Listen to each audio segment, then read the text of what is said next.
Pacific ocean के बारे में लोग अक्सर वही पुरानी बातें जानते हैं कि अगर यह सबसे बड़ा है, सबसे गहरा है और इसमें मरियाना ट्रेंच है। लेकिन आज हम इसके उन अनसुने और अजीबोगरीब किस्सों की बात करेंगे जो यूट्यूब के आम वीडियोस में नहीं मिलते। यह कहानी एक ऐसे समुंदर की है जो लगातार सिकुड़ रहा है, जहां पानी के अंदर हजारों ज्वालामुखी फट रहे हैं और जिसके सीने में एक नया कॉन्टिनेंट जन्म ले रहा है। हम जिस धरती पर रहते हैं उसे हम ब्लू प्लेनेट कहते हैं। इस नीले रंग के पीछे सबसे बड़ा हाथ है एक ऐसी दुनिया का जो इतनी विशाल है कि अगर धरती के सारे जमीन के टुकड़ों को आपस में जोड़ दिया जाए तब भी वे इसके सामने छोटे पड़ जाएंगे। हम बात कर रहे हैं प्रशांत महासागर की। लेकिन क्या आप जानते हैं कि आप जिसे सिर्फ पानी का एक अनंत ढेर समझते हैं, वह असल में धरती का सबसे बड़ा कब्रिस्तान है। एक ऐसा आग का दरिया जहां हर एक वक्त जमीन के नीचे से उबलता हुआ लावा निकल रहा है, और एक ऐसी जगह जो इतनी सुनसान है कि वहां इंसान नहीं बल्कि आसमान से टूटे हुए सैटेलाइट आकर दफन होते हैं। आज के इस वीडियो में हम प्रशांत महासागर की उन गहराइयों में उतरेंगे जहां आम लोग कभी जा ही नहीं पाते, और उन रहस्यों को खोलेंगे जो शायद ही आपने पहले कभी सुने हो। चलिए सबसे पहले चलते हैं सदियों पीछे, लगभग 30 करोड़ साल पहले। उस जमाने में धरती पर एशिया, अफ्रीका, अमेरिका जैसे अलग अलग देश या महाद्वीप नहीं थे। सारी जमीन एक साथ जुड़ी हुई थी, जिसे वैज्ञानिक पैंजिया कहते थे। और उस पूरे सुपर कॉन्टिनेंट के चारों तरफ सिर्फ एक ही महासागर था, पैंथालसा। आज का जो प्रशांत महासागर है वह उसी प्राचीन पैंथालसा का बचा हुआ आखिरी हिस्सा है। लेकिन यहाँ एक चौंकाने वाली बात है, प्रशांत महासागर अब अमर नहीं है। इसकी मौत की तारीख तय हो चुकी है। वैज्ञानिक रिसर्च के मुताबिक जमीन के नीचे जो टेक्टोनिक प्लेट्स हैं वे लगातार हिल रही हैं। अमेरिका और यूरोप के बीच का अटलांटिक महासागर हर एक साल बड़ा हो रहा है और वह प्रशांत महासागर को दोनों तरफ से दबा रहा है। इस दबाव की वजह से प्रशांत महासागर हर साल लगभग 2 से 3 सेंटीमीटर छोटा होता जा रहा है। आने वाले 20 से 30 करोड़ सालों में यह विशाल समंदर पूरी तरह मैप से गायब हो जाएगा। सारे महाद्वीप दोबारा आपस में टकरा जाएंगे और एक नया सुपर कॉन्टिनेंट बनेगा, जिसे वैज्ञानिकों ने नाम दिया है पैंजिया अल्टीमा। यानी जहां आज हजारों मील गहरा पानी है, वहां कभी बड़े बड़े पहाड़ खड़े होंगे। अगर आपको लगता है कि समंदर का पानी हमेशा ठंडा और शांत होता है तो आप गलत हैं। प्रशांत महासागर के तल के चारों तरफ एक घोड़े की नाल के आकार का रास्ता है, जिसे रिंग ऑफ फायर कहा जाता है। यह धरती का सबसे खतरनाक इलाका है।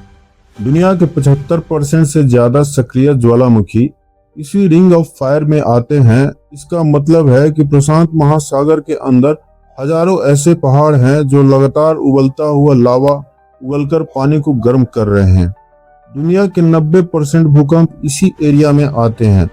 जब यहाँ पानी के अंदर जमीन हिलती है तो ऐसी भयानक लहरें उठती हैं जो पूरे के पूरे देशों को तबाह कर सकती हैं।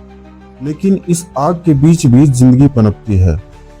समुंदर के हजारों फीट गहराई में जहाँ सूरज की धूप कभी नहीं पहुँचती, वहाँ हाइड्रोथर्मल वेंट्स होते हैं।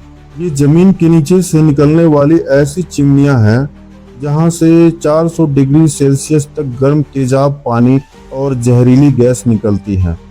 हैरानी की बात यह है कि इस उबलते हुए तेजाब में भी बिना आंख वाले केकड़े, जायंट ट्यूब वर्म्स और अजीब तरह के बैक्टीरिया रहते हैं।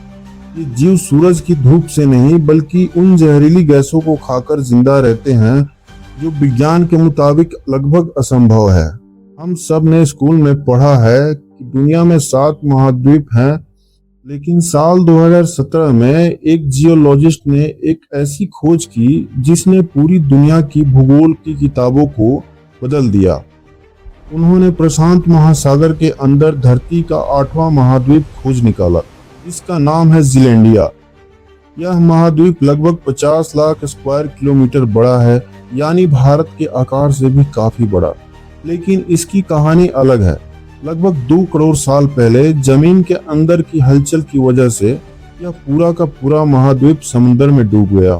आज इस महाद्वीप का 94% हिस्सा पानी के नीचे छुपा है और जो 6% हिस्सा पानी के ऊपर बचा उसे आज हम न्यूजीलैंड और न्यू कैलिडोनिया के नाम से जानते हैं। अगर किसी दिन प्रशांत महासागर का सारा पानी सूख जाए तो न्यूजीलैंड कोई टापू नहीं दिखेगा, बल्कि एक बहुत बड़ा और ऊंचा पहाड़ी महाद्वीप जैसा दिखाई देगा। प्रशांत महासागर के बिल्कुल बीच में एक ऐसी जगह है जहां आप चले गए तो आप पूरी दुनिया से कट जाएंगे। इस जगह को कहते हैं पॉइंट नीमो। लैटिन भाषा में नीमो का मतलब होता है कोई नहीं। यह जगह किसी भी सूखी जमीन से लगभग 2700 किलोमीटर दूर है। यह इलाका इतना सुनसान है और अकेला है कि अगर आप यहाँ खड़े हैं तो आपके सबसे करीब जो दूसरा इंसान होगा वह जमीन पर नहीं होगा, वह आपसे 400 किलोमीटर ऊपर इंटरनेशनल स्पेस स्टेशन में तैर रहा एस्ट्रोनॉट होगा। क्योंकि यहाँ दूर दूर तक ना कोई जहाज जाता है और ना ही कोई रहता है, इसलिए दुनिया भर की स्पेस एजेंसियां नासा, इसरो और रशिया इस जगह को स्पेसक्राफ्ट का कब्रिस्तान मानती हैं। जब भी कोई सैटेलाइट, रॉकेट या स्पेस स्टेशन पुराना हो जाता है तो उसे कंट्रोल करके इसी पॉइंट नीमो पर गिराया जाता है। आज इस सुनसान समुंदर के नीचे 300 से ज्यादा अंतरिक्ष का कचरा और रूस का मशहूर मिर स्पेस स्टेशन दफन है।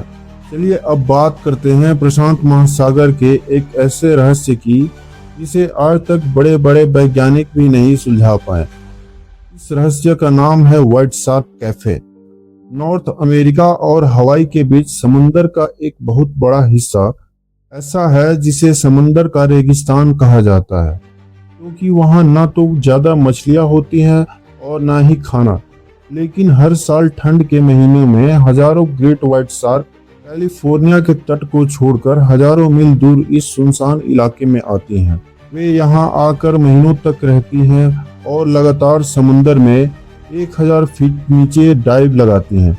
मरीन बायोलॉजिस्ट ने जब उन पर ट्रैकिंग चिप लगाई तो वे दंग रह गए। इस इलाके में उनके खाने के लिए कुछ नहीं था, फिर भी सारी शार्क हर एक साल यहाँ क्यों आती है? कुछ लोग कहते हैं कि यह उनका मेंटिंग ग्राउंड यानी बच्चे पैदा करने की जगह है। कुछ लोगों का मानना है कि यहाँ वे कोई अजीब शिकार करती हैं, लेकिन सच्चाई क्या है यह आज भी प्रशांत महासागर का एक गहरा रहस्य है। आज हमारे पास गूगल मैप्स है, जीपीएस है और बड़े बड़े कंपास है जिससे हम समुंदर में रास्ता ढूंढ लेते हैं, लेकिन हजारों साल पहले जब प्रशांत महासागर के छोटे छोटे टापू पर लोग रहते थे, उन्होंने इस खतरनाक समुंदर को कैसे पार किया होगा? उनके पास कोई लाठी, कपड़ा या कागज का नक्शा नहीं होता था। उन्होंने अपना एक अनोखा नक्शा बनाया था जिसे स्टिक चार्ट्स कहते हैं।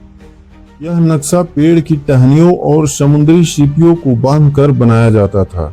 मजेदार बात यह है कि यह नक्शा किसी जमीन का रास्ता नहीं दिखाता, बल्कि यह दिखाता था कि समुद्र की लहरें किस दिशा में बह रही हैं और टापुओं से टकराकर उनका दबाव कहाँ बदल रहा है।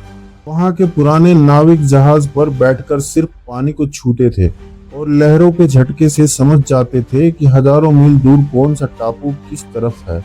उनका यह तरीका इतना सटीक था कि बिना किसी आधुनिक मशीन के उन्होंने पूरे प्रशांत महासागर पर सफर किया। तो दोस्तों, यह था हमारा विशाल प्रशांत महासागर, एक ऐसी जगह जो ऊपर से जितनी शांत और नीली दिखती है, अपने अंदर इतिहास, विज्ञान, स्पेस और रहस्यों का उतना ही बड़ा तूफान छुपाए हुए है। यह महासागर हमें याद दिलाता है कि इंसान चाहे जितना भी आगे बढ़ जाए, इस धरती पर आज भी ऐसी जगहें हैं जहां सिर्फ और सिर्फ प्रकृति का नियम ही चलता है। आपको प्रशांत महासागर का कौन सा रहस्य सबसे हैरान करने वाला लगा? कमेंट करके जरूर बताइएगा और वीडियो पसंद आई हो तो इसे लाइक और शेयर जरूर करें।